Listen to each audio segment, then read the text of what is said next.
I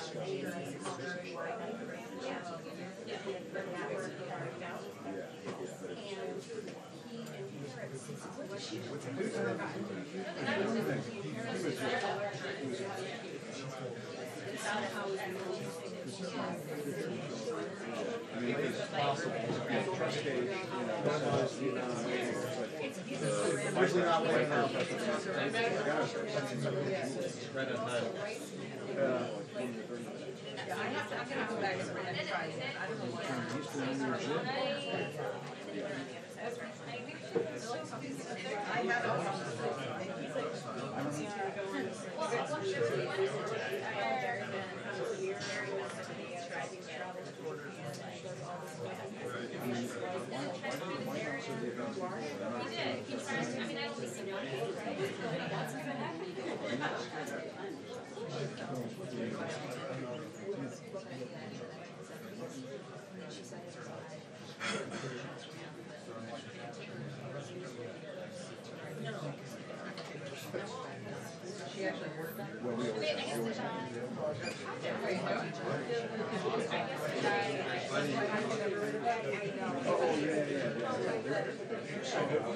Really nice.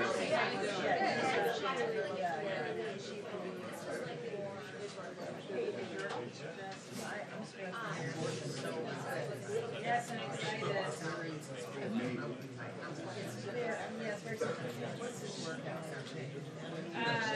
People asked twice yesterday.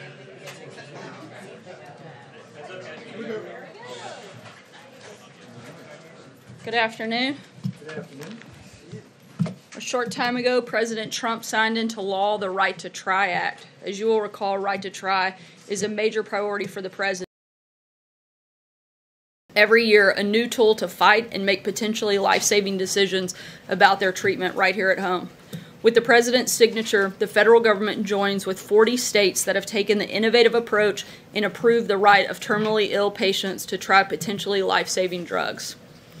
A note about tomorrow's schedule and the president's trip to Texas. While in Houston, he will meet with families of the victims from the tragic school shooting at Santa Fe High School to personally offer his condolences and support. Shortly, the president will host the White House Sports and Fitness Day with a number of activities on the South Lawn, including flag football, baseball, volleyball, golf, soccer, and track. The administration is committed to highlighting the benefits of youth sports and reversing declining participation rates through the development of a national strategy. As the mom of 3 preschoolers, I support them burning as much energy as possible, and I think sports is a great way to do that. Lastly, a special happy birthday goes out to my nephew Thatcher, who turns 1 today, so happy birthday, Thatcher. And with that, I will take your questions. Jonathan.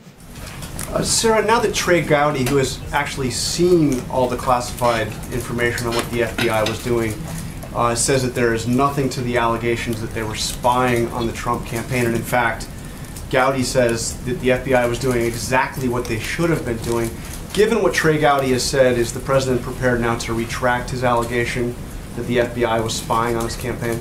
No, clearly there's still cause for concern that needs to be looked at. Let's not forget that the deputy director of the FBI was actually fired for misconduct. The president's concerned about the matter, and we're going to continue to follow the issue. But Gowdy was in the briefing. He knows what was done, and he is saying that these allegations are baseless. Again, there was no spying on the Trump campaign. Certainly the president feels that there is cause for concern and it should be looked at. Like I just said, the deputy director of the FBI was fired for misconduct.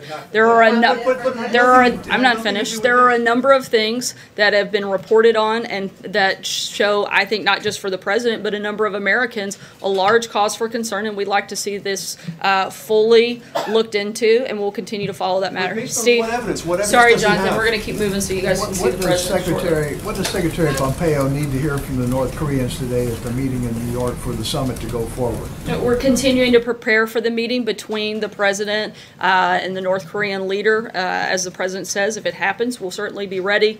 We've got not only the meeting that you just mentioned, Secretary of State Pompeo is meeting with the president currently, and when he finishes that meeting, he'll be headed to New York for dinner tonight, as well as a day full of meetings tomorrow. The Advance team led by Deputy Chief of Staff Joe Hagan met with the North Korean team in Singapore earlier today, and again expected to do so tomorrow.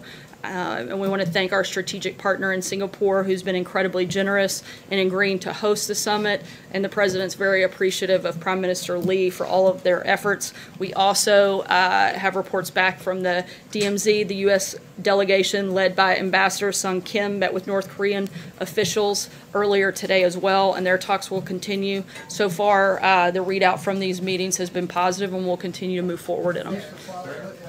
Do you think it will take place now in the summit, or is there a denuclearization plan taking shape?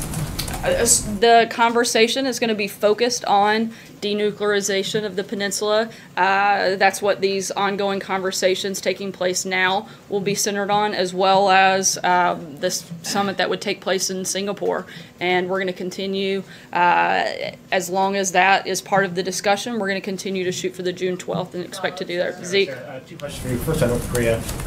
In addition to the nuclear program, that North Korea also maintains other weapons of mass destruction, chemical and biological weapons. Does the President intend to raise those in a summit with Kim Jong-un? I'm not going to get ahead of all of the topics that may come up. The priority focus that we have discussed and that are in the ongoing conversations with the Secretary Pompeo as well as at the DMZ are focused on the denuclearization of the peninsula. But certainly I think a number of topics are likely to be discussed at the summit. Francesca, sorry, I'm just going to do one question today. Francesca. Thank you, Sarah. I do have two, if you'll indulge me quickly. Number one, going back to... I'm going to do one question a day so I can try to get as many people as possible before the sports day starts. I'll make it all one question. On North Korea and the possible summit, can you tell us what your deadline is at this point for deciding whether or not that will or will not happen? And on a completely separate topic, Kim Kardashian is supposed to be at the White House today. Can you tell us a little bit more about that, who she plans to meet with? It's been reported that she'll be meeting with Jared Kushner as well as President Donald Trump. She is expected to be here at the White House. I can confirm she'll be here. We'll keep you posted on any meetings that take place and what those look like. In terms of North Korea, as I've said, we are preparing and expect that to take place on June 12th. And we'll be ready if it does on June 12th. And if it's not, then we'll be ready if it takes place on July 12th. Right here.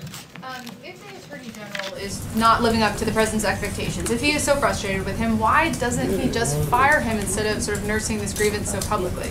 Look, the President's made his viewpoint very clearly known, and I don't have any personnel announcements at this point. Stephen? Sarah, the President said during his right to try legislation signing that drug makers will soon be announcing what he called a voluntary massive drop in their prices. Is there anything more you can tell us on exactly when this is going to happen and how widespread this massive drop in prices will be? Yeah, I can't give any other details at this point, but we do expect some specific policy pieces to come out on that soon. Kelly? Has the President spoken to Roseanne Barr, who we know has been a longtime friend of his, and why did he choose to address the ABC apology instead of the underlying issue of concerns about a racist comment that she tweeted out? I'm not aware of any conversations that have taken place. The President simply calling out the media bias. No one's defending what she said. The President is the President of all Americans, and he's focused on doing what is best for our country. And you can see that in the actions that he's taken. You can see where he's focused on unemployment being at the lowest since 2000, opportunity investment zones to encourage investment in underserved communities, an opioid initiative to combat a crisis that impacts all Americans. And today the President signed legislation to give patients the right to try a medication that could actually save their lives. And I'd point out that while the President signed that legislation and actually addressed America, two networks chose not to cover it and instead covered something totally different in Palace Intrigue, a massive piece of legislation that had bipartisan support that was life-changing, literally life-changing for millions of Americans. Two networks chose not to cover the President's remarks on that. that. He's simply pointing out the bias. The president's pointing to the hypocrisy in the media, saying that the most horrible things about this president, and nobody addresses it. Where was Bob Iger's apology to the White House staff for Jamel Hill calling the president and anyone associated with him a white supremacist?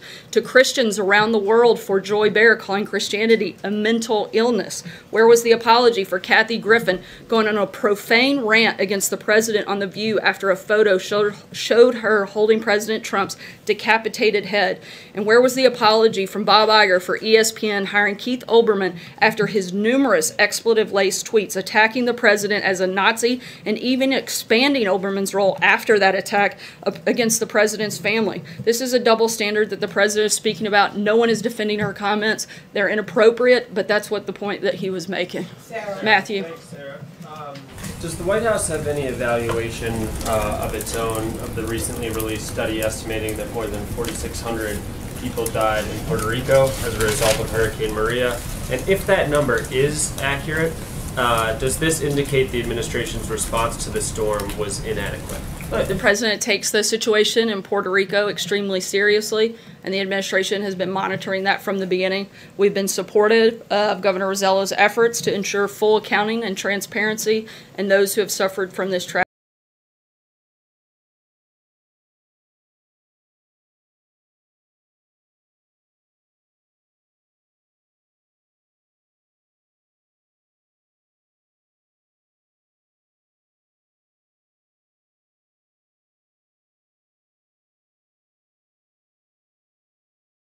On continuing to push China on these tariffs and trade, considering their relationship with North Korea ahead of talks, and what the president has said about that second meeting between President Xi and Kim Jong-un? The president continues to have a good relationship with President Xi, but what the president's concerned about is making sure he stops the unfair trade practices that China is engaged in for decades, stopping the intellectual property theft that China has been engaged in, and making sure that we no longer allow China to play on a different playing field than the rest of us. He's not going to allow American workers to be taken advantage of. He's going to call that out, and he's going to step up and make those changes. At the same time, we're continuing to work with China and continuing to have conversations when it comes to North Korea, and we hope that those will continue.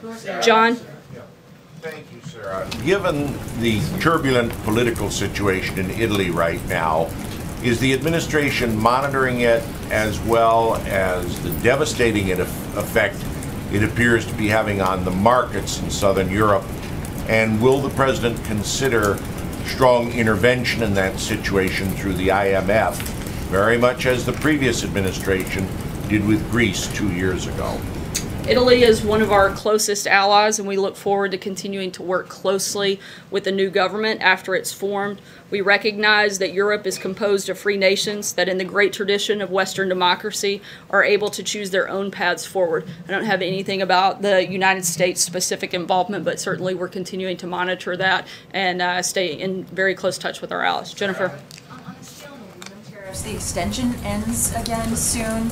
When do you think you'll have an announcement on what will happen next, and is there any chance that there will be another extension? We'll certainly keep you posted as we get closer to that date. Mara? Clarify your comments about Trey Gowdy. You said there's still cause for concern, meaning about what the president says was a spy who infiltrated his campaign, or cause for concern in general about the FBI? I think both. The president still has concerns about whether or not the FBI acted inappropriately, having people in his campaign. And certainly the president has concerns about the overall conduct of the FBI when it comes to this process. Blake? Explain who was in the campaign. What is he referring to when he said they were in the campaign? What does that mean? Again, I'm not going to get into those details, but the president certainly has expressed very publicly his concern, as has his outside counsel. Blake? Thank you. Something appeared to have happened on trade, because last weekend Treasury Secretary Steve Mnuchin said the trade war was on hold. Fast forward a few days after that, there was the threat of tariffs now on auto imports. Fast forward a few days after that, there's now going to be this $50 billion in tariffs. So what exactly happened from the trade war being on hold to a week later? Now it appears the trade war I might didn't be say back it was on. on hold indefinitely. And look, the president ultimately makes the decisions on trade, and when he does, we announce them, and that's exactly what's taking place in this process. Philip? Yes, Sarah. Two things. First, I have my young colleague here, but he has a very interesting question. Welcome. I just want to know, how confident does the president feel that he's going to have an agreement on NAFTA before the summer? Look, we're continuing to have those negotiations, and we'll keep you posted if they get a deal finalized. And the young colleague in the back? Well, thanks for the compliment. Hopefully these aren't as tough as bring your kids to work day questions. My school, we recently had a lockdown zone. One thing that affects mine and other students' mental health is to worry about the fact that we or our friends could get shot at school. Specifically, can you tell me what the administration has done and will do to prevent these senseless tragedies? I think that as a kid and certainly as a parent, there is nothing that could be more terrifying for a kid to go to school and not feel safe. So I'm sorry that you feel that way. This administration takes it seriously, and the School Safety Commission that the president convened is meeting this week, again an official meeting, to discuss the best ways forward and how we can do every single thing within our power to protect kids in our schools and to make them feel safe and make their parents feel good about dropping them off. Amen. Sarah, you mentioned Bob Iger a moment ago and asked where is his apology to the White House for criticism of the president and some of the incidents that you cite. Has anyone at the White House been in touch with Bob Iger or anyone at ABC on those incidents in specific and the cancellation of the Roseanne program specifically as well? I'm not aware of any specific or direct conversations. Andrew? Denuclearization of the Korean Peninsula being the subject of discussion, the main subject of discussion in Singapore. Does that include the positioning of U.S. nuclear bombers and submarines that aren't necessarily on the peninsula, but cover the peninsula, as it were? I'm not going to get into the details or negotiate that here. Certainly our focus is going to be on total denuclearization of the peninsula and verifiable confirmation of that. Beyond that, I can't get into any details. You're talking about North Korea, though, not U.S. weapon systems. Right? Correct. Yeah. Sarah. Last question, Sayer. Sarah, has the president received any classified briefing on the details of the intelligence that were presented to Trey Gowdy? And if he still believes that there's cause for concern, why doesn't he just declassify the documents? The president receives a number of classified briefings, but I'm not going to get into those, certainly not here and not today. Thanks so much, guys, and we look forward to seeing you guys here in a few minutes at the Sports Fitness Day. Sarah, where are the president's apologies for things that